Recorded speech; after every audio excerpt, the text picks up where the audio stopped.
فرقہ واریت سے بات اور خالصاً قرآن و سنت کی زبان میں قرآن کریم کو سمجھنے کے لیے ہمارے چینل کو سبسکرائب کریں۔ بسم اللہ الرحمن الرحیم۔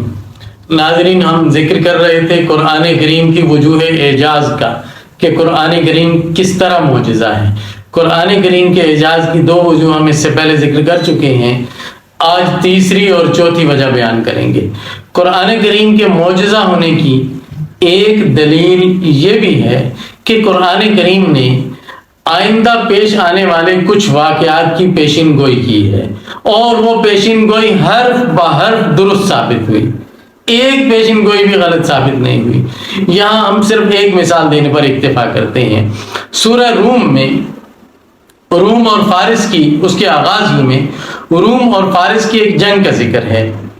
روم اور فارس اپنے وقت کی سپر پاورز تھیں، ان کی آپس میں جنگ ہوئی، اور مسلمانوں کی جو ہمدردی تھی، یا یوں کہہ لیں خواہش تھی کہ روم غالب آئے، اور مشرکین مکہ چاہتے تھے کہ فارس غالب آئے۔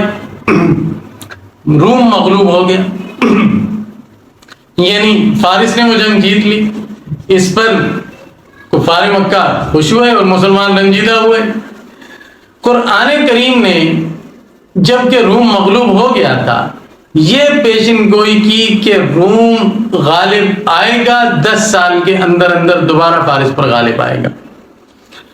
اور جب یہ پیشین گوئی کی تو حضرت ابوبکر رضی اللہ تعالیٰ عنہ کے ساتھ مشرکین کا مکالمہ ہوا، اور انہوں نے حضرت صدیق اکبر رضی اللہ تعالیٰ عنہ کے ساتھ شرط بھی لگا لی، اس پر بڑی مالی شرط بھی بن گئی کہ 10 سال کے اندر اندر اگر روم غالب آ گئے تو حضرت صدیق اکبر اتنا مال لیں گے، اتنے اونٹ لے لیں گے، اور اگر نہ آئے تو تم جھوٹے بھی ثابت ہو جاؤ گے، اور قرآن بھی جھوٹا ثابت ہو جائے گا، اور تم اتنا مال بھی ہمیں دو گے۔ 10 سال نہیں گزرے تھے کہ روم غالب آئے، اور یہ پیشین گوئی حرف بحرف پوری ہوئی، اور حضرت صدیق اکبر رضی اللہ تعالیٰ عنہ نے ان سے وہ مال لیا۔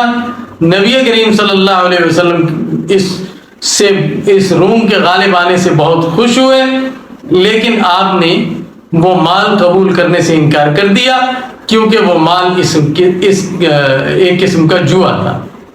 تو یہ قرآن کریم کی وجہ اعجاز ہے کہ اس نے آئندہ آنے والے واقعات کی پیشین گوئی کی، اور وہ پیشین گوئی قرآن کریم کی حرف بحرف پوری ہوئی۔